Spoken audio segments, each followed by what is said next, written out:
Buenas tardes, hermanos. Muchas gracias. Bueno, seguimos estudiando el libro de Hechos. Ya nos va quedando cada día poco. Ya hoy día vamos a estar viendo este periodo de Pablo ante el Sanedrín. De ahí lo llevan donde Félix. Bueno, vamos a estar viendo si alcanzamos a llegar allá. Vamos a estar analizando. Así que le invito a abrir su Biblia, como lo hacemos los miércoles, estudiando el libro. Ya van quedando un par de capítulos y mi pregunta será, ¿qué libro, con qué libro seguimos? Es una pregunta. ¿Opinión? ¿Algún libro le gustaría estudiar? ¿Alguien? Josué, o el libro del comandante Josué. ¿Cuál? Nehemías, para hablar de liderazgo ahí, pero todo, 2, 3 meses. ¿Alguien más? Apocalipsis, tengo un estudio, lo he hecho varias veces, ya la gente se lo sabe de memoria, pero lo podríamos hacer de nuevo. Y ese hay que ir rellenando, lo tengo listo hace muchos años, y lo damos una vez al año por lo menos. ¿Alguien no lo tomó? ¿Quién ha tomado el de Apocalipsis? De los que están aquí, ¿quién han hecho el de Apocalipsis, el estudio de Apocalipsis con la hojita los días miércoles? ¿Uno? ¿O no lo ha hecho casi nadie aquí? Bueno, el Benja, dos. Ya, lo vamos a pensar. Allá, hermano, voy a dar su opinión usted. Buen libro. Oye, puros libros buenos, ¿no? Ya. Martita, a usted ya le cedí su petición. Ah, ¿quiere que otra vez? Bueno, ¿se acuerdan el estudio de Cantares? Bueno, fue a petición de Martita que me dijo, pastor, enseña de Cantares. Eh, mi papá me dijo, sí. Mi papá lo enseñaba así como lo entendía él nomás. Y usted podría enseñarlo, ahí enseñamos Cantares, precioso libro. Bueno, Santiago hay muchos libros, hermano. Pero vamos al libro de Hechos, ya nos queda poquito. Hechos capítulo 22, ya, y vamos a estar justamente en el versículo 6, donde Benjamín la semana pasada nos estuvo hablando acerca de la defensa que el apóstol Pablo comenzó a hacer a sí mismo ante el pueblo que se había reunido en Jerusalén. Hasta ahí llegaste, ¿no? 23 o 22. ¿O eso ya lo enseñaste ya? Ah, bueno. ¿Hasta dónde llegaste? ¿Hasta el 23? ¿Terminaste el 22? Ya vamos al 23 entonces, pues si no hay problema. Gracias a Dios tengo mucho. Versículo 1. Ya, vamos. Bueno, entonces vamos a ver en Hechos 23, vamos a ver ya al apóstol Pablo ante el Sanedrín, ya. Por si acaso el Sanedrín es un tribunal religioso de los judíos, donde estaban estos hombres ahí acusando, en este caso al apóstol Pablo, y él obviamente presenta una defensa en sí mismo de su ministerio, pero también vamos a ver en el día de hoy y nos vamos a dar cuenta de que en realidad también había un plan detrás del pueblo judío, en este caso del Sanedrín, para poder matar al apóstol Pablo. Y vamos a ver que aquí lo están acusando. Estoy haciendo un pequeño resumen para que entienda el contexto. Y dónde va a ser llevado a Cesarea, donde va a ser juzgado por Félix, ya el gobernador. Para que usted entienda lo que vamos a estar leyendo del capítulo 23, capítulo 24, esta historia entre el Sanedrín y Cesarea y Félix, estamos hablando de un periodo de 2 años ya, de encarcelamiento. O sea, lo tomaron preso y empezaron a hacer el juicio. Ese juicio se prolongó 2 años. Ya. Así que para que entiendan, de repente leemos la Biblia, leemos el versículo 23 y de repente saltamos a otro lugar, al 24. Ah, mira, y Pablo lo llevaron para allá. Sí, pero esa permanencia, ese tiempo que llegara el gobernador, que lo entrevistaran, que estuviera ahí, pasaba muchísimo tiempo, muchas veces. Así que durante esta noche podremos ver lo bueno sí, y algo que usted también lo puede ver, que es la mano de Dios actuando en la vida del apóstol Pablo, como también lo ha hecho en la de nosotros muchas veces. Y no importa si nuestras vidas son, por si acaso, sencillas, rutinarias, ninguno de aquí somos como el apóstol Pablo. Pero déjame decirle que no interesa lo que Pablo pasó, sino que Dios tenía a Pablo detrás. Y es exactamente igual con nosotros. No interesa si tú eres un pequeñito Pablo al lado de un gran Pablo. Es el mismo Dios y presenta defensa igual, no interesa. Y por eso vamos a estar viendo este relato ahí del apóstol Pablo. En versículo 1 dice así la palabra de nuestro Señor y después de esto vamos a orar. Versículo 1 del capítulo 23. Entonces Pablo, mirando fijamente al concilio, dijo: varones hermanos, yo con toda buena conciencia he vivido delante de Dios hasta el día de hoy. El sumo sacerdote Ananías, versículo 2, ordenó entonces a los que estaban junto a él que le golpeasen en la boca. Y hay que entender también que todo esto se está dando dentro de un Sanedrín, porque el apóstol Pablo tenía doble ciudadanía. Era romano y era hebreo. Como romano, ¿podrían haberle tocado un pelo? No. Pero como estaba en un tribunal judío, lo golpeó Ananías. ¿Ya? Así que vamos a estar hablando de este pasaje y avanzar lo que más podamos. Oremos. Padre, gracias Dios te damos en esta noche. Gracias Dios por permitirnos estar aquí. A cada uno de nosotros, Dios. Sabemos, Padre mío, que queremos aprender, queremos crecer. Hay muchas cosas a veces que nos identifican con cada una de las historias, pero también nos llenas de esperanza de saber que tú no has cambiado en 2000 años. Y nunca lo vas a hacer, sigues siendo el mismo por los siglos de los siglos. Y no interesa el tamaño de la persona que ha creído en ti, sea pequeño, grande, judío, griego, tú obras de la misma manera para cada uno, cuando justamente nosotros te buscamos. Ayúdanos, Señor, a entender y aplicar muchos de estos conceptos que vamos a ver en este día en nuestra vida y obviamente también para nosotros crecer en conocimiento, para hablarles a otros, contarles a otros, expresarles a otros lo que el apóstol Pablo también dio su vida, que es Jesucristo. Bendice Dios esta noche a cada uno, tu santa palabra, en el nombre de Jesús. Amén. Así que si ustedes se ponen a pensar cómo sucedió ese día, ahí podemos ver cómo el apóstol Pablo está viendo todo el Sanedrín y el relato de Lucas, espectacular, porque dice, entonces Pablo mirándolo fijamente a los ojos, mirándolo fijamente al concilio, o sea, Lucas está detallando todo lo que está sucediendo en ese tribunal y vemos ahí que Lucas no quiere dejar algún detalle a un lado. Y vemos en el versículo 3 donde empieza el apóstol Pablo y vemos obviamente que Pablo está siendo muy humilde, pero ellos muy agresivos. Lo golpearon en la boca para que se quedara callado. Entonces Pablo les dijo, porque le acaban de golpear, y él le dice, Dios te golpeará a ti, pared blanqueada. Ahora el apóstol Pablo es manso, pero no menso. Y a veces tenemos la conducta a pensar como creyentes que el creyente, y aquí el Señor, en cierta parte, el Pablo nos está respondiendo con otra cachetada. El Señor dijo, pongamos la otra mejilla, pero también Pablo está hablando con dureza en este momento, pero muy respetuoso. Dios te golpeará a ti, pared blanqueada. ¿Estás tú sentado para juzgarme conforme a la ley? Y quebrantando la ley, ¿me mandas a golpear? ¿Qué ley?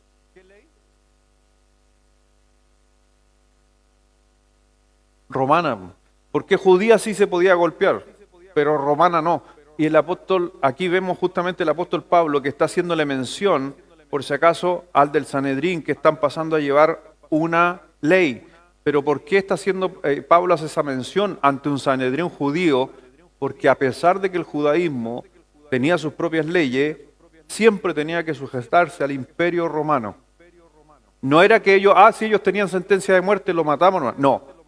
Roma a la final tenía que decidir cualquier. Y él está diciendo, ustedes, porque lo van a ver más adelante, cuando él está delante de Félix, los judíos le dicen a Félix, en otras palabras están diciendo, nosotros cumplimos todo lo que la ley romana dice, así que no hemos faltado a ninguno. Pero y esto fue por si acaso antes. Y Pablo sabía, le está diciendo, ¿qué están haciendo? Así que el simple hecho de que Pablo había sido arrestado, acusado, a nadie en ningún momento le daba libertad justamente para abusar de él. Y en esos días, por si acaso, las leyes romanas otorgaban protección legal y de ahí viene la famosa Pax Romana, que es la ley, se podría decir, la base de todas las leyes en el mundo. Hoy día, cuando a una persona se le acusa, nosotros tenemos que tomarlos como inocentes hasta que se presenten pruebas.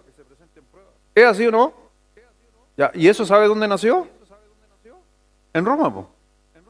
Entonces, piense usted que los que crearon esta ley no iban a practicar esta ley. Entonces, cuando vemos aquí que Pablo justamente está siendo golpeado, él está reclamando esa protección legal que le correspondía. Pero vemos obviamente que el incidente con Pablo también fue muy similar a lo que vivió Jesucristo mucho tiempo antes, porque a Jesucristo también lo golpearon, aunque él no era judío, ya no era romano. Y muchos dicen, hoy día, y algunos historiadores y alguna gente tiende a decir que ojalá aplicáramos más la ley romana que la propia ley de ahora. Porque la ley romana también era casi el ojo por ojo, diente por diente. Si tú matabas, morías. Entonces, algunos dicen, deberíamos volver a esa ley, pero déjenme decirle algo que para mí personalmente, yo creo que no pasa por un cambio de sistema. Yo creo que sí debe pasar por una transformación auténtica del corazón del hombre. Y no pasa por leyes. Una de las cosas que yo he visto y le he contado a ustedes en algunas enseñanzas, uno de los países con más cristianos en el mundo es San Salvador, o El Salvador, San Salvador la capital, El Salvador. Y se ha hecho famoso El Salvador hoy día, ¿por qué? Porque apareció alguien que puso reglas. Pero déjeme decirle algo, apareció alguien poniendo reglas, pero el 60% de la gente es cristiana. Y era el país con más asesinatos en el mundo. ¿Qué sucedía ahí? Adivine qué sucedía. No había una transformación del corazón de las personas. Y estaban, en cierta manera, diciendo, soy cristiano, sí, pero no hay una transformación genuina. Y cuando aparece alguien, y hoy día todos estamos viendo que el cambio, ¿quién lo hizo? ¿Lo hizo un cristiano en El Salvador?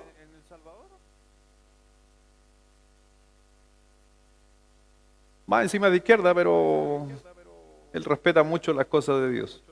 Pero déjenme decirle que no lo hizo, comilla, a lo mejor me equivoco, alguien no cristiano.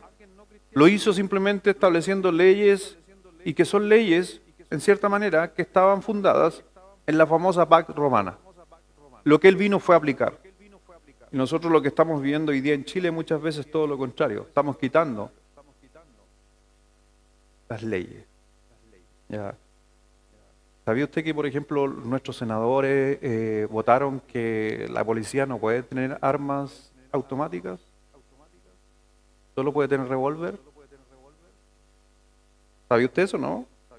Bueno, lo estoy diciendo. Entonces, cuando estamos diciendo, es como decirle a un soldado romano, usted no puede andar con una espada, tiene que andar con un cuchillito. Mientras los otros tienen metralletas, fusiles y tienen armas automáticas.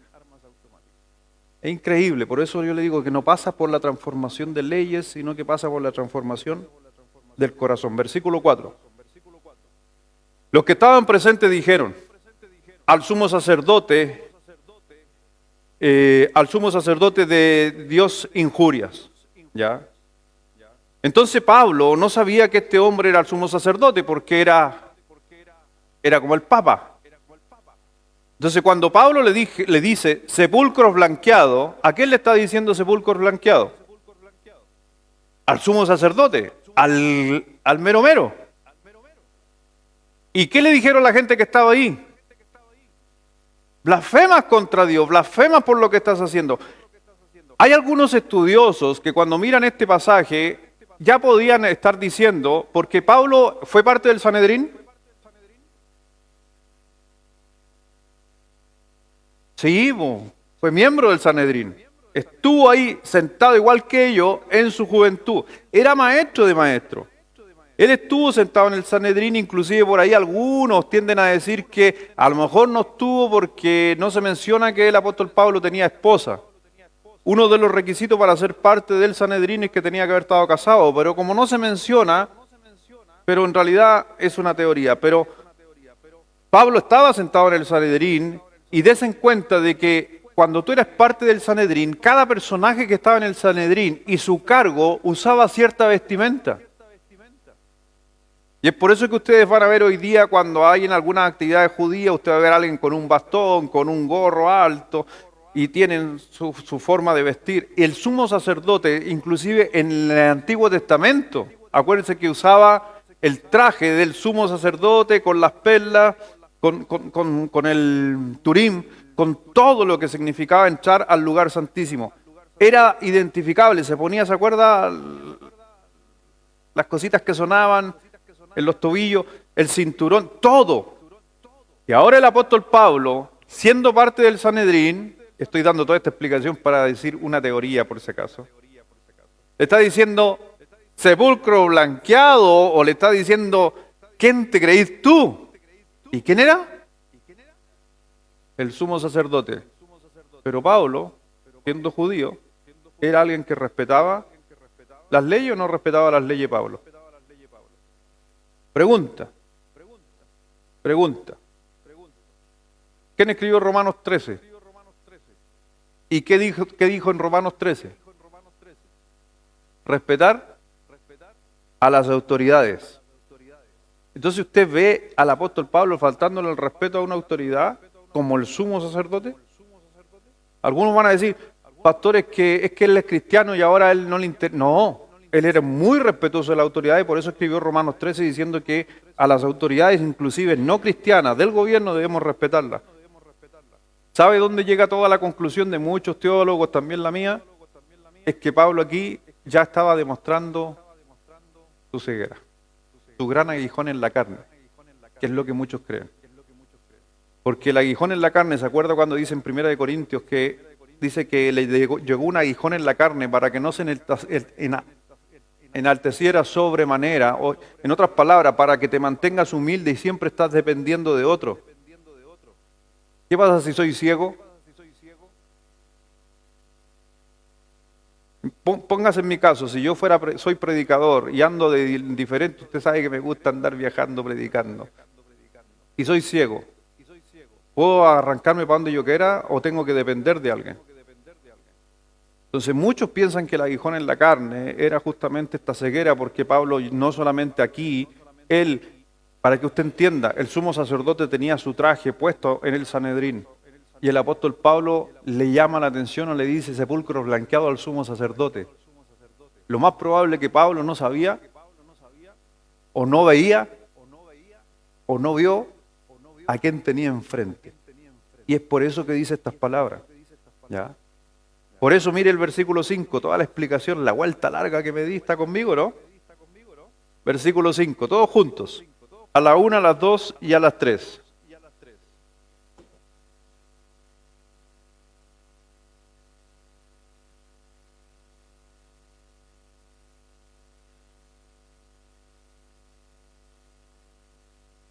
¿Entiende? Porque inclusive el apóstol Pablo, cuando escribe, mire Romanos 13, versículo 1, que es el versículo que yo antes le decía, Romanos 13, 1. Mire lo que dice Romanos 13, 1. Así que puede entender que Pablo aquí ya estaba ciego. Porque, dígame ¿usted se daría cuenta quién es el sumo sacerdote en el Sanedrín? Sí, porque era el único que vestía de forma diferente a todo el resto. Porque la vestimenta del sumo sacerdote es diferente. Y es por eso que inclusive el apóstol Pablo dice en el versículo 5, no sabía, hermanos, que era el sumo sacerdote. La única manera que él no supiera que era el sumo sacerdote es que no veía. Ese es el detalle, ¿se da cuenta? Y es por eso que muchos llegamos a la conclusión del aguijón en la carne. Hay otros textos como dice, escribo con gran letra. Cuando escribió alguna de las cartas. Y en otras cartas dice que él ya no puede escribir, sino hay alguien escribiendo. Y es porque ya impartió su dependencia en otras personas porque él era ciego. Una posible oftalmía, dicen los expertos, que fue el gran aguijón en la carne. Ya. Porque el mensajero la bofeteaba de día y de noche. No interesaba. Tiene que haber sido una enfermedad o algo que anduviera todo el tiempo con él. Así que vemos ahí en el Romanos 13, versículo 1, dice, ¿está conmigo? Todos juntos, a la 1, a las 2 y a las 3. Sométase.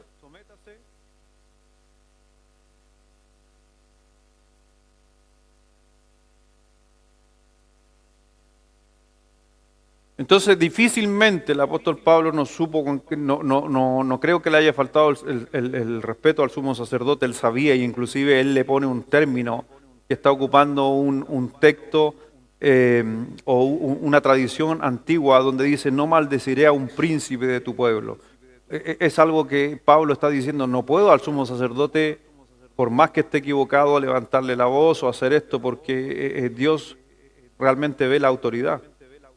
Entonces, versículo 6, volvamos a Hechos 23, versículo 6. Entonces Pablo, notando que era una parte era de saduceos y otra de fariseos, alzó la voz al concilio. Y aquí, maravillosamente, está dentro de un concilio y el apóstol Pablo puede darse cuenta, puede escuchar, no sé cómo lo hace Pablo, pero se da cuenta de que hay fariseos y saduceos en el Sanedrín.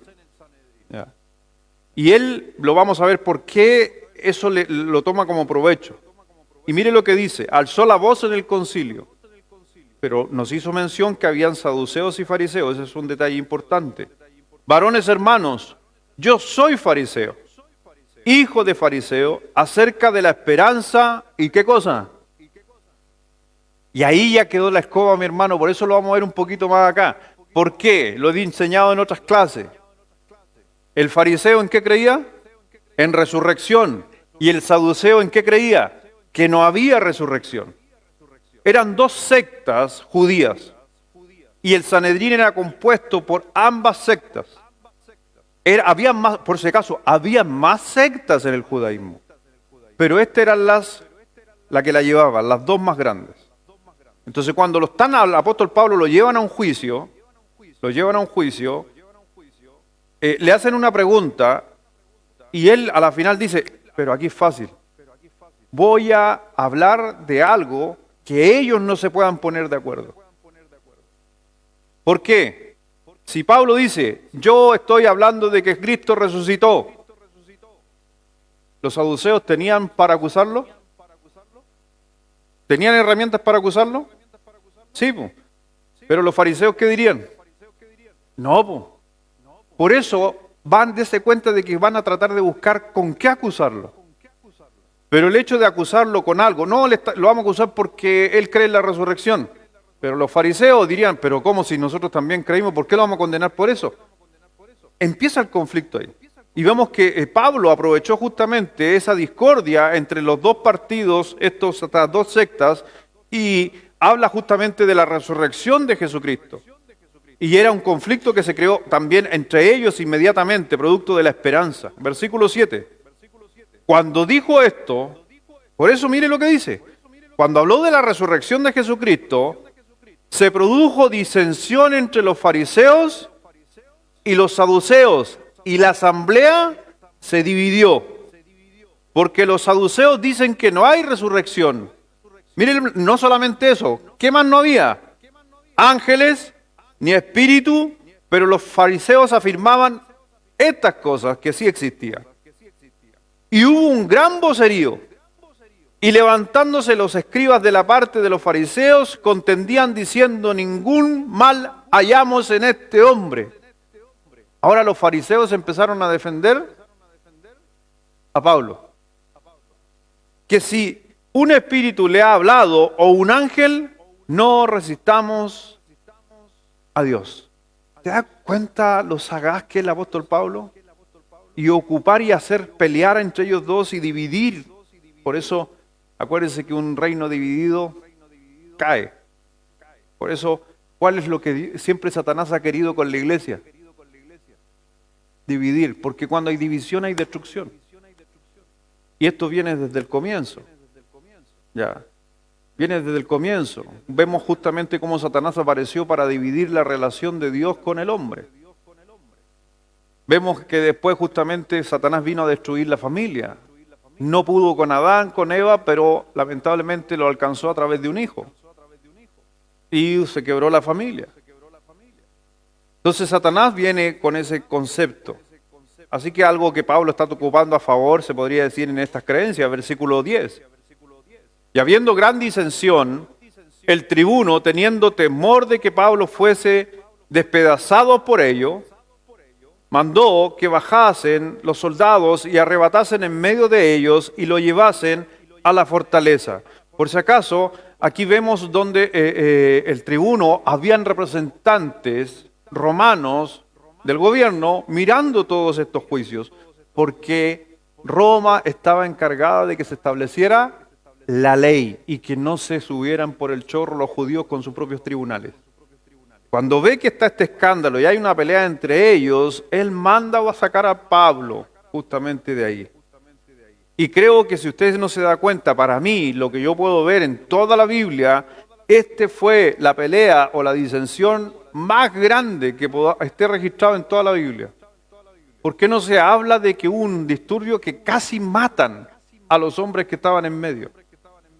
Y tuvo que entrar alguien del Estado a salvar a alguien de en medio de la gente. Versículo 11. A la noche siguiente se le presentó el Señor y le dijo. Eso es espectacular. Imagínese, hermano, que eso es lo que nos pasa a nosotros. A veces nos cuesta entender que Dios sigue siendo el mismo. Y a veces usted está pensando, es que a mí no se me aparece el Señor. Se te aparece cada vez que vienes a la iglesia y se abre la Biblia, mi hermano. Cada vez que haces tu devocional en la mañana se te aparece el Señor. Lo que pasa es que nos queremos ver este Señor. Pero ¿sabe por qué no aparecía tanto este Señor como este? Porque el verbo, acuérdense, en el principio era el verbo, la palabra, y la palabra era con Dios, y la palabra no estaba en el Nuevo Testamento. Entonces Dios tenía que manifestarse todavía. Hoy día Dios, si quiere manifestarse, se manifestaría. Pero adivine qué nos dejó. La palabra. Y cada vez que usted busque en la palabra de Dios, se encuentre en la palabra de Dios, usted está en ese momento conversando con el Señor. Así que vemos justamente lo que sucede ahí. Y sabemos que lo vimos la semana anterior, que el apóstol Pablo sabía que no tenía que ir a Jerusalén. Sí, pero él sabía en su emoción no debería ir a Jerusalén, pero en su voluntad que él vio de Dios, él dijo, no, yo tengo que ir a Jerusalén. A pesar de esa advertencia, él se fue. Vemos el versículo 12. Venido el día, no leí el versículo completo, 11. La noche siguiente se le presentó al Señor y le dijo, ten ánimo, Pablo, pues como has testificado de mí en Jerusalén, así es necesario que dice. Pregunta que la hice cuando 2 semanas atrás. ¿Era la voluntad de Dios que Pablo fuera a Jerusalén? ¿Se da cuenta que cuando empezamos a leer la Biblia nos vamos dando cuenta que Dios va mostrando, el Evangelio es progresivo, la Biblia es progresiva? Y cuando yo hice esa pregunta, algunos de los que estábamos aquí dijeron, no era la voluntad de Dios. Otros dijeron, sí era la voluntad de Dios. Y hay teólogos hoy día que todavía siguen sosteniendo que no era la voluntad de Dios. Cuando yo miro estos textos tan claros, que el Señor le diga, no, es que yo quería que tú fueras a Roma. ¿Cuál era la única manera de ir a Roma? Preso. Dentro de la voluntad de Dios. Versículo 12. Venido el día, algunos de los judíos tomaron un complot. Y se juntaron bajo maldición diciendo que no comerían ni beberían hasta que hubiesen dado muerte a Pablo. Hicieron un pacto. ¿Ya? Imagínense que el pacto fue tal que se juraron hasta que no comieran, hasta que no murieran, no iban a comer ni beber. No sé si habrá llegado a término esa huelga de hambre, porque fueron 2 años, por si acaso. Ya, pero ellos habían dicho que lo iban a hacer. Pero usted sabe que la gente dice muchas cosas, ¿cierto? Ya, juro que no como ni tomo agua hasta que Pablo muera. De ese dicho pasaron 2 años, no sé si lograron cumplirlo. Así que saque cuenta usted, ¿habrán cumplido eso? Versículo 13. Eran más de 40 los que habían hecho esta conjuración, los cuales fueron a los principales sacerdotes y a los ancianos y dijeron: nosotros nos hemos juramentado bajo maldición a no aguantar nada hasta que hayamos dado muerte a Pablo. Ahora pues vosotros con el concilio requerid al tribuno que le traiga mañana ante vosotros. ¿Cómo que queréis indagar alguna cosa más cierta acerca de él? Y nosotros estaremos listos para matarle antes que llegue. Ellos pensaron que al otro día, listo. ¿Ya? Así que se da cuenta que había un complot contra el apóstol Pablo, asesinarlo. Pero ¿qué le dijo? Por eso es interesante. A veces, mire, algo que hay que entender a veces como hijos de Dios. Cuando Dios te demuestra una palabra, en el buen sentido de la palabra, valga la redundancia, cuando Dios te va mostrando un camino por donde tú tienes que ir, cuando Dios te dice, no, Lucho, yo en 1 año más, 2 años más te veo ahí, y te lo confirma por diferentes situaciones, y tú le crees a Dios, Dios te habla a través de su palabra, en oración, y tú dices, ya voy a ir, voy a alcanzar eso porque veo que es la voluntad de Dios. ¿Ok? Y Dios ya te confirmó el ir allá. Y aquí viene amenaza, allá te están desviando, allá te quieren destruir. Pero si tú estás claro dónde Dios te llevó, a dónde te está llevando, no nos distraigamos con estas cosas. Se le apareció el Señor. Piensen en esto, porque es la misma historia de Abraham. A mí siempre me ha gustado esa historia de Abraham, que yo miro más allá la historia de Abraham. Un día voy a predicar de eso. Siempre digo que voy a predicar de algo y nunca lo predico, pero es que eso fue algo personal mío que hice un estudio de Abraham y llegué a una convicción propia. Mi convicción, ¿le hago el comentario mío? Mío, este es mío. Yo creo que nunca Abraham dudó de que iba a morir Isaac. Porque Dios le había hecho una promesa. Y los grandes hombres de Dios, como el apóstol Pablo, Abraham, ellos no se distraían con la chimuchina. Tenían en su mente la promesa. ¿Cuál era la promesa de Dios a Abraham? Iba a ser padre de naciones. Ya. ¿Y si se muere el único heredero? ¿Puede ser padre de naciones? No. Así que él siempre estaba creyendo en su hijo, que iba a ser obviamente, lo iba a llevar a los padres de naciones. Aquí se le aparece el Señor al apóstol Pablo y le dice, no, pero tranquilo, ten ánimo, si tú tienes que llegar a Roma, yo quiero que llegue a Roma. Y hay un complot, y el complot, mañana vamos a matar al apóstol Pablo, hicimos ayuno y un compromiso. Es ahí donde a veces cuando leemos la Biblia, Pablo no sabía esto, pero a Pablo le da lo mismo si hay un complot. Porque Dios le había dicho, no, es que tú vas a llegar a Roma. Y la gente, no, es que te vamos a matar mañana. ¿A quién le cree usted? ¿Al Señor que se le apareció y le dijo, te quiero ver en Roma? ¿O me asusto y no salgo porque me pueden matar mañana?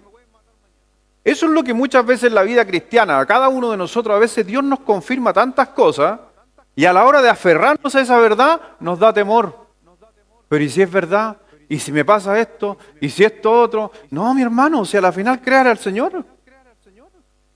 Créanle al Señor, porque el Señor se le había aparecido. Y dice aquí, por si acaso, en el versículo 16, sí, 16, dice, más el hijo de la hermana de Pablo, oyendo hablar de la celada, fue y entró en la fortaleza y dio aviso a Pablo. Ahora, ¿usted cree que justo iba pasando por ahí y escuchó? No, el Señor tenía todo. El Señor se encarga de traer toda la luz, hermano. Tranquilo. Mas el hijo de la hermana de Pablo, oyendo hablar de la celada, fue y entró en la fortaleza y dio aviso a Pablo. Pablo, llamando a uno de los centuriones, dijo, lleva a este joven ante el tribuno, porque tiene cierto aviso que darle. Él entonces, tomándole, le llevó al tribuno y le dijo, el preso Pablo me llamó y me rogó que trajesen ante ti a este joven que tiene algo que hablarte. Ahora, ¿quién podía, para que entienda un poco cómo funciona, quién podía hacer, entre comillas, que una persona se entrevistara con uno de los gobernantes? Es como la hermana Mirna, usted me dice, pastor, vaya a hablar con el gobernador, él lo va a recibir. Y yo voy allá, llego a la puerta, la hermana Mirna de la iglesia me mandó a hablar con el gobernador. Adivine qué van a decir. ¿Y quién es la hermana Mirna? ¿Y por qué Pablo le dice que lo lleven y lo entrevisten y lo entrevistaron? No, la Pax Romana. Ciudadano romano tenía la misma autoridad ante todos. Por eso le digo que la base de las leyes es Roma. Para Roma, si tú eras el emperador o eras el romano más bajo, no hay diferencia. Si el alcalde pide hablar con el gobernador y es romano, lo va a recibir. Pero si un indigente romano pide hablar con el gobernador, lo va a oír, porque la Pax Romana funcionaba equitativamente igual para todos. Esa es la razón por qué, ahora si Pablo hubiera sido judío, ahí no se aplica la Pax Romana, no, salgan de aquí, ninguno va a ir al tribuno. No pueden, o el mismo centurión, el mismo celador que está ahí, el que lo está cuidando, no, ¿por qué usted tengo que hacerle caso a ti? No, porque él era romano, por eso siempre la Biblia mencionó eso del apóstol Pablo.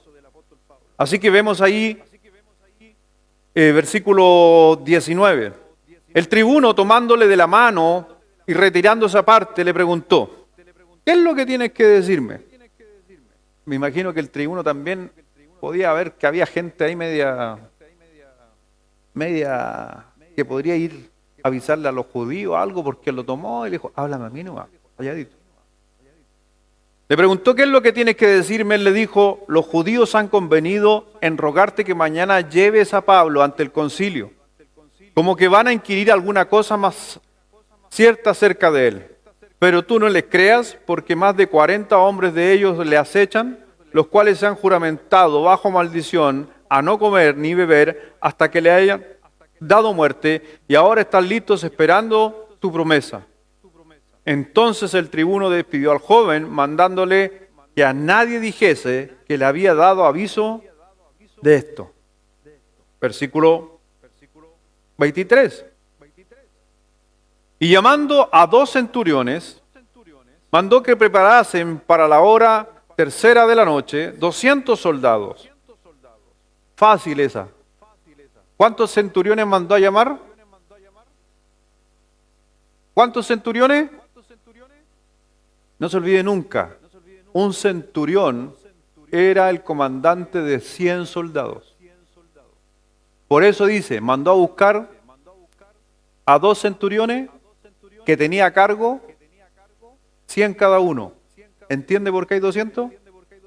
Así que para que usted entienda que un centurión en la Biblia, porque en la Biblia, acuérdense que hay otro relato de un centurión, eran personas con liderazgo y que eran el líder. Inclusive los soldados estaban dispuestos a dar la vida por el centurión o el jefe o el que los comanda. 200 soldados. 70 jinetes y 200 lanceros para que fuesen hasta Cesarea y que preparasen cabalgaduras que, poniendo a Pablo, le llevasen en salvo a Félix el gobernador. Y aquí vemos que él dice, ya, este tema se está escapando de las manos de los judíos, ya no lo vamos a ver con los tribunales judíos, sino vamos a apelar obviamente a las leyes romanas. ¿Ya? Así que está sucediendo. Y Pablo justamente fue llevado a Cesarea, ¿ya? Para comparecer, ¿ante quién? Ante Félix. ¿Ya? Versículo 25.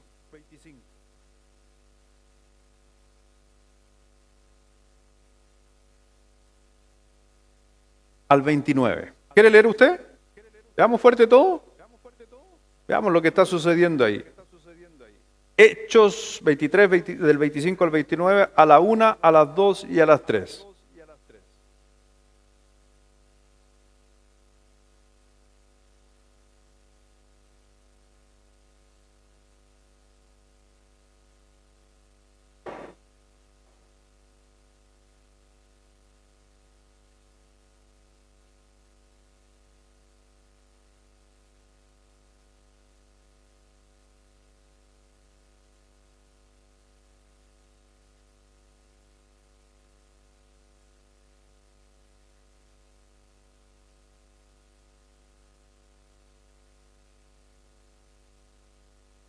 Así que ustedes pueden ver, esta es una carta, por si acaso, muy formal.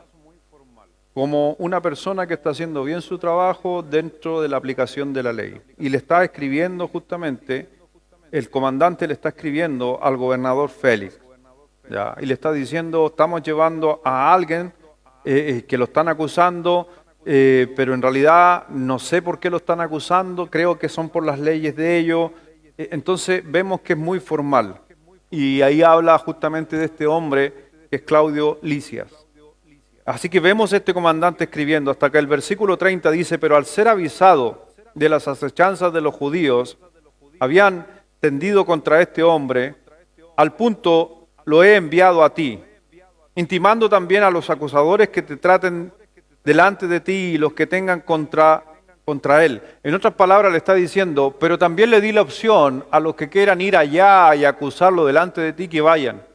Eso le está diciendo. ¿Ya? Porque a la final está siguiendo las leyes, el protocolo que había, y le está diciendo que va a llegar gente allá. Y dice ahí,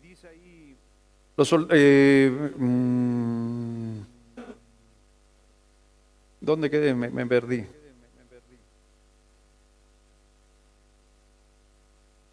Bueno, dice, los soldados tomando a Pablo como se les ordenó, lo llevaron de noche a Antípatris. Al día siguiente, dejando a los jinetes que fueron con él, volvieron a la fortaleza. Cuando aquellos llegaron a Cesarea y dieron la carta al gobernador, presentaron también a Pablo delante de él. El gobernador leyó la carta y preguntó de qué provincia era, y al saber que era de Cilicia, le dijo, te oiré cuando vengan tus acusadores, y mandó que lo vigilaran en el pretorio de Herodes. Así que vemos simplemente algo muy formal dentro de la paz romana de lo que está sucediendo y lo están llevando a un juicio. ¿Ya? Pero dése cuenta de que la carta hace mención, y me imagino de que el encargado que estaba en relación con los judíos sabía que iban a llegar allá y sabía que le iba a llegar gente a acompañarlo. Dese cuenta usted el nivel de persecución contra el apóstol Pablo, que se lo llevaron a otra ciudad. Y llegaron allá. ¿Y sabe lo que significaba en aquel tiempo viajar a otra ciudad, quedarse en otra ciudad? Estamos hablando de 2000 años atrás. Pero todo por justamente perseguir al apóstol Pablo. Nada más que eso. Versículo 1. 5 días después descendió el sumo sacerdote, Ananías, con alguno de los ancianos, y un cierto orador llamado Tértulo, y comparecieron ante el gobernador contra Pablo. Dese cuenta que no dejaron pasar mucho tiempo, porque se acuerda que dijo el gobernador, bueno, a lo que lleguen ellos, empezamos el juicio. ¿En cuántos días llegaron ellos? Se da cuenta de que el viaje lo hicieron así, pero todo apurado. Que no era fácil viajar en esos tiempos, dejar negocios, cosas que tenían, se fueron todos para allá. Y vemos ahí justamente, y nos hace mención de que llevaron a alguien. ¿Cómo se llamaba? Bueno, la historia, un poquito la historia nos habla de que era un abogado. Y que trabajó muchas veces también dentro del mundo judío como fiscal. ¿Ha escuchado la palabra fiscal? Bueno, viene de Roma. Y que era el que acusaba a alguien ante el magisterio. Por eso es lo que usted va a ver y lo que usted puede ver hoy día a veces en muchos juicios, es lo mismo que sucedía hace 2000 años atrás en Roma. Lo mismo. Donde estaba el acusado con su abogado y en el otro lado estaba la defensa con su abogado. El que estaba acusando contrataba a un fiscal, o si no, adivine lo que dice. Roma le pone uno. ¿No le suena familiar eso? Si no tiene a alguien, un abogado que lo represente, el ministerio le prestará uno. Es lo mismo, hermano, por eso le digo yo que 2000 años han pasado y seguimos manteniendo esa estructura. Ya.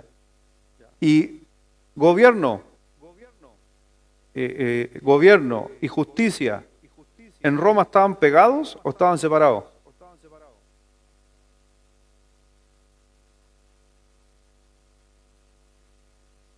Hoy día, gobierno y justicia, ¿están juntos o están separados? Es lo mismo. Sigue siendo exactamente igual. ¿Ya? Y solo cuando usted quiere mantener el poder, no vamos a hablar de otros países, pero solo cuando usted quiere mantener el poder y gobernar y que nadie lo mueva y se aperne, junta la justicia con el gobierno. Por aquí muy cerquita. ¿Ya? Al juntar la justicia con el gobierno, al final no hay forma de que te saquen. Así que vemos lo que está sucediendo en el versículo 2, cuando este fue llamado, Tértulo, ya comenzó a acusarlo, diciendo, y mire cómo es lo mismo, en mi cabeza yo me metía y es como estar escuchando una abogada de película. ¿Ha visto a los abogados en las películas? Porque empezó a hacer el alegato. Y parte el Tértulo adelante, el fiscal, y mire lo que dice. Cuando este fue llamado, Tértulo comenzó a acusarlo diciendo, ¿ya? Como debido a ti gozamos de gran paz y muchas cosas son bien gobernadas en el pueblo por tu prudencia. ¿A quién le está tirando flores? A Félix. ¿No es lo mismo hoy día? Oh, tu excelentísimo juez que vas a estar dirimiendo a quién es el culpable. ¿Ha visto todas esas aperturas que hacen? Es lo mismo. Así que comenzó justamente este discurso, este hombre, con una adulación a Félix. Y mire cómo dice versículo 3. Versículo 3. Todos juntos. A la 1, a las 2 y a las 3.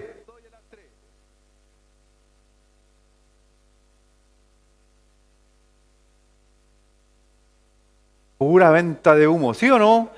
No digo que los abogados son vendedores de humo, por si acaso, abogados chicos. Pero no seáis vendedor de humo, por favor. Pero hay veces que sí, como este hombre, para acusar. ¿Ya? Interesante. 2000 años atrás, hermano. Eso es lo que a mí me gusta cuando leo, porque yo prendo la tele y puedo ver lo mismo.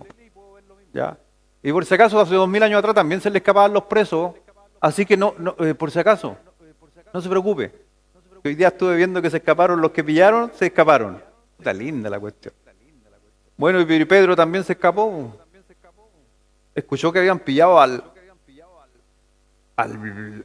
más malo de todos los narcos, donde movieron compañía y todo. ¿Lo vio en las noticias, no? Y se escapó hoy día. pidió permiso para ir al baño y se escapó. Estaba flaquito, sí, el carabinero, pero eso ya es cagüín ya es cagüín. Sigamos mejor, después ve los videos usted, pero increíble. Ahora, a los soldados no se les escapó Jesucristo. 2000 años han pasado, sigue siendo igual, hermano, no interesa. El problema no es la justicia, el problema es el corazón del hombre.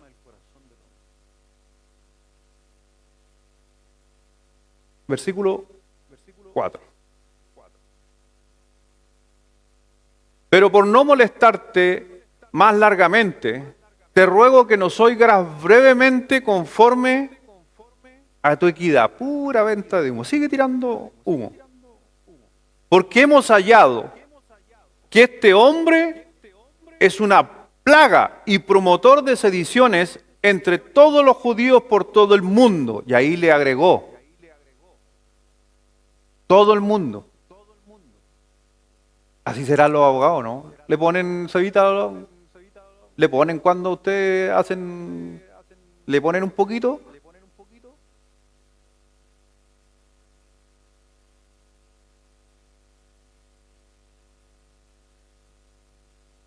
Son de labia, ¿cierto?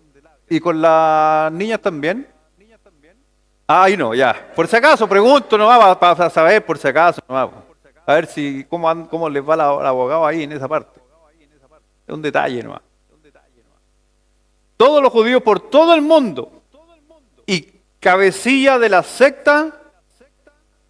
Y se da cuenta de que lo metió en una secta. ¿Por qué? ¿Cuál era la secta de Pablo?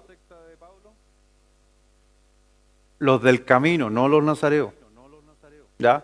Así que dése cuenta de que aquí están inventando, vendiendo humo.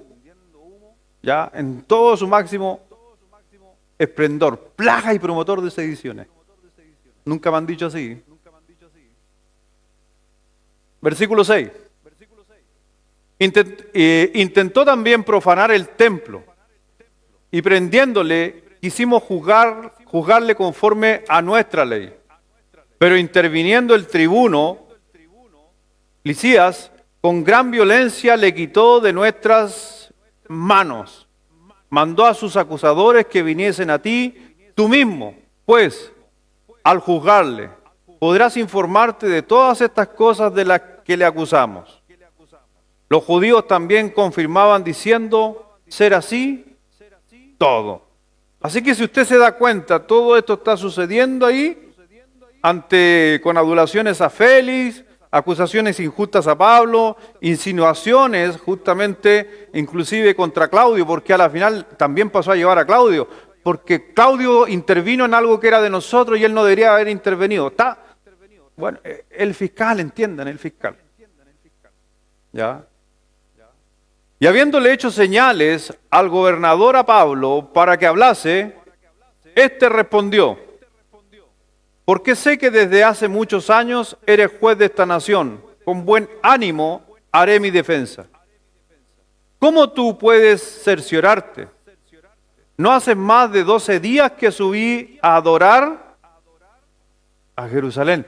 Y aquí Pablo diciendo, estás acusándome, entienda, me estás acusando de que he afectado a todo el mundo. Y recién llevo 12 días en Jerusalén. ¿Cómo yo puedo haber influenciado a una ciudad completa en 12 días?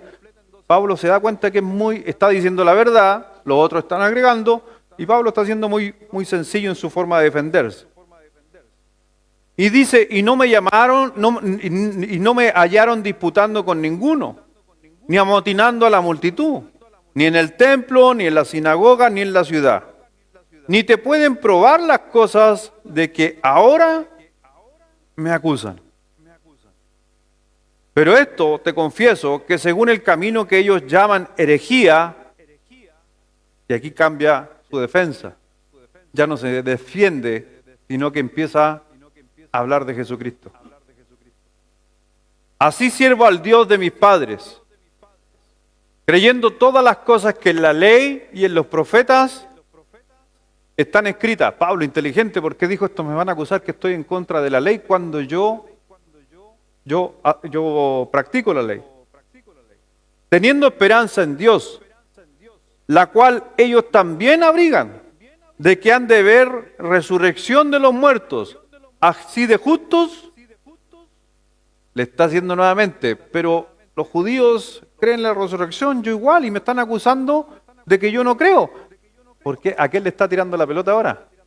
A los saduceos. Y por esto procuro tener siempre una conciencia sin ofensa ante Dios y ante los hombres. Pero pasado algunos años, vine a hacer limosna a mi nación y presentar ofrendas. Estaba en ellos cuando un judío de Asia me hallaron purificado en el templo, no con multitud ni con alboroto. Ellos deberían comparecer ante ti y acusarme si contra mí tienen algo. O digan, estos mismos si hallaron en mí alguna cosa mal hecha cuando comparecí ante el concilio. Le está haciendo una memoria de todo lo que está sucediendo, por si acaso. A no ser que estando entre ellos, prorrumpí en alta voz acerca de la resurrección de los muertos, soy juzgados hoy por vosotros. Que ese fue el tema de discusión que se armó el alboroto, la resurrección de los muertos. Entonces Félix, oídas estas cosas, estando bien informado de ¿qué cosa? No de los nazareos, de esta secta, Camino, les aplazó diciendo, cuando descendiere el tribuno Lisias, acabaré de conocer de vuestros asuntos. Y mandó al centurión que se custodiase a Pablo para que se le concediese alguna libertad y que no impidiéndose a ninguno de los suyos servirle o venir a él. En otras palabras, vendría siendo hoy día una reclusión parcial. ¿Puede ir la gente a verlo? Sí, y es por esa razón que esto es clave, porque durante todos esos periodos que el apóstol Pablo estuvo preso, no solamente en Cesarea, sino que también cuando lo llevan a Roma, que siempre, por él ser romano, por eso Dios es tan cabo, tan sabio, siempre la sentencia fue, mientras no se ejecutara su muerte, la sentencia fue recluso, pero con libertad. No podía salir del lugar, e inclusive, para que usted entienda el nivel de Roma como era en este sentido, que el apóstol Pablo, cuando era un caso grande, porque este fue un caso de los grandes por producto de donde venía, y llega de Jerusalén, Cesarea, de ahí a Roma, el gobierno arrendaba una casa. Y esa casa era la casa que era cárcel. Es por eso que la iglesia de Roma se tiende a pensar que se fundó en la casa donde el apóstol Pablo terminó preso. A ese nivel Roma le arrendaba una casa donde hacía presidio. Eso nos muestra un poquito, nos cuenta la historia. Y vemos justamente al apóstol Pablo que lo están tomando preso, lo llevan, y es por esa razón que era la mención que estaba haciendo, que muchas de las cartas que después vamos a ver fueron escritas ¿de dónde? De la cárcel. Y muchos de nosotros quizás en nuestra mente, en nuestra cabecita, vamos a pensar cárcel Huachalalume, cárcel La Peni de Santiago, y no, cárcel como tu casa. Pero igual estaba en prisiones. Pero igual, obviamente, no podía salir. Y se fue aseverando también, hay que entender que se fue aseverando también al principio, mientras no había una acusación, todo estaba bien, pero después se fue poniendo más pesado. Y ya el nivel, al ir encontrándolo cada día, comillas, y por las invenciones culpable, también ya el nivel de donde se recluía fue bajando. Ya. Hasta llegar literalmente a ser puesto en el cepo. ¿Ya? O sea, con una cadena en el tobillo, puesto en el muro. Pero casi todas las cartas fueron escritas de acá. ¿Y por qué podía escribir? Porque podía entrar cualquiera a verlo. Él escribía, toma, partía para allá. Venía otro. Por eso, acuérdese que uno de los que vuelve, ¿se acuerda que él lo abandonó en un viaje con Bernabé? Juan Marcos. ¿Se acuerdan que iban con Bernabé en su viaje misionero y el sobrino no quiso ir y Pablo se molesta, se terminan separando y a la final... Y Pablo le dice a Juan Marco, no te quiero ver ni en pintura. Así que se manda a cambiar Juan Marco y se enoja Pablo. Pero adivinen quién fue el que terminó los últimos días al lado de Pablo, pegado con Pablo. Juan Marco. Y eso demuestra, por si acaso, que Pablo era un hombre de oportunidades. Eso demuestra que Dios es un Dios de oportunidades. Y por más que uno haya abandonado el camino, se haya alejado de las cosas de Dios, no haya querido cumplir la misión que tenía y se desvió y le dio miedo, temor, lo que haya sido con Juan Marco, la historia nos dice que terminó igual mártir al final. ¿Pero al lado de quién? Del que abandonó. A veces no sabemos dónde vamos, cómo el mundo da vuelta y dónde vamos a volver a caer. Así que eso nos enseña también, y me estoy adelantando a algo que iba a suceder en el futuro. Versículo, ¿qué versículo? 24. Voy a llegar hasta el 26 para leer. Entonces Festo, ¿estoy bien o no? 24, 24. Algunos días después, viniendo Félix con Drusila, su mujer, que era judía, llamó a Pablo y le oyó acerca de la fe en Jesucristo. Estaba preso, pero Pablo no pierde oportunidad. Empezó a evangelizar. Pero al disertar Pablo acerca de la justicia, del dominio propio y del juicio venidero, ahora, si habló del dominio propio, estaba hablando de ser salvo, estaba hablando de el Espíritu Santo y el resultado de una verdadera conversión, que era el fruto del Espíritu. Uno de esos, dominio propio. Y del juicio venidero, Apocalipsis. Félix se espantó y dijo, ahora vete, pero cuando tenga oportunidad, ¿no le ha pasado a usted alguna vez eso con un amigo o con alguien que le ha estado compartiendo? A mí me ha pasado un par de veces donde, ¿sabes qué? Mejor no me digas nada más, me está dando miedo lo que me estás diciendo. Otro día hablamos. Y se escabulle. Versículo 26, esperaba también con esto que Pablo le diera dinero para que le soltase. Y aquí estamos viendo que llegó ahí buscando un billetito, una coima. Pero resulta que Pablo le predicó. Y cuando vio que fue por esto, fue por lana, y estaba saliendo trasquilado, dijo, no, mejor me voy. Porque si le habló de Jesucristo, le habló del Espíritu Santo, ¿cómo habrá estado la conciencia de Félix a la hora de andar pidiendo un recorte? Por lo cual muchas veces lo hacía venir y hablaba con él. 27. Pero al cabo de 2 años recibió Félix por sucesor a Porcio Festo. ¿Cuánto tiempo lo tuvieron ahí? Que entre el fiscal, preso, que no lo dejaban salir. Y a veces creemos que la justicia es lenta. ¿Sabe por qué la justicia es lenta? Porque ¿de dónde viene el modelo? El mismo, el de Roma. ¿Tiene cosas buenas? Tiene cosas malas. Y queriendo Félix congraciarse con los judíos, porque él a su mandato, ¿sabe usted? Que cuando se cambiaba un gobernador, el gobernador tenía que dictar sentencia. No podía dejar un caso, eso me gusta, no puede dejar una pega a medio. Tiene que dejar todo concluso. ¿Qué hizo él? No, va a seguir preso porque los judíos lo están acusando y crea una pequeña sentencia. Dentro de la historia está que al apóstol Pablo justamente le prorrogan la acusación y sigue justamente ahí hasta que llega Festo. Y después Festo, ¿saben qué va a decir?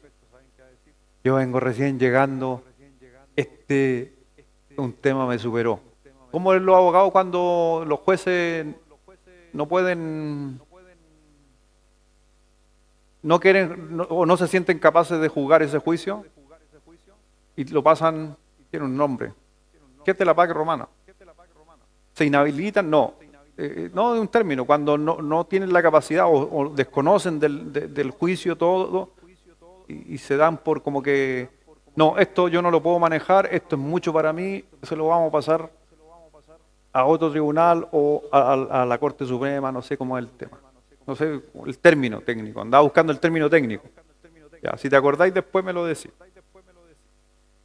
No, pero los jueces, a nivel, un juez puede darse, así un término que hay. No, sí, un término, cuando, por ejemplo, que es un caso de mucha transparencia, queda muy grande y esto lo estamos juzgando en un juzgado de policía local. Entonces el juez pues se puede inhabilitar exacto, y él dice, no, esto es mucho, así que lo pasa a otro lado. Eso es lo que hace, por si acaso, Festo. Incompetencia, esa es la palabra que andaba buscando. Justamente cuando el juez termina diciendo que él tiene incompetencia para resolver. Algo va por ahí. Y a la cuestión que Festo hace justamente eso, ustedes lo van a ver, y a la final se lo mandan a César. Estamos yendo ya a la Corte Suprema. Y eso lo vamos a ver la próxima semana. Vamos ahora. Padre, gracias Dios te damos, mi Señor, por tu palabra. Gracias Dios por mirar esas historias y que han pasado 2000 años, Dios, y podemos ver que tú has intervenido guiando la vida del apóstol Pablo. Y podemos ver también cómo Pablo no pierde la oportunidad de, no interesa lo que esté pasando en la vida, no pierde la oportunidad de hablar de ti, Señor. Creo que son algunas de las cosas que podemos rescatar, Dios, de cuando miramos estos textos. Que no interesa la circunstancia en que estemos pasando, no podemos nunca dejar de hablar de quién nos dio la salvación. También debemos confiar en las promesas que Dios tiene para nosotros, a pesar de que las circunstancias a nuestro alrededor a veces se ven diferentes.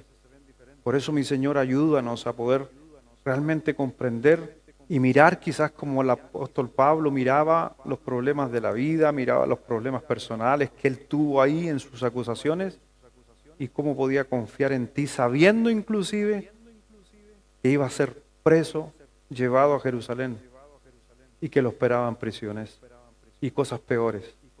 Así que gracias, mi Señor, porque hoy día a través de estas historias, de los relatos de los hechos, podemos realmente hacer crecer nuestra esperanza, nuestra fe. Ayúdanos, Señor, y gracias por todo. Bendice la vida de cada uno de mis hermanos. En el nombre de Jesús. Amén.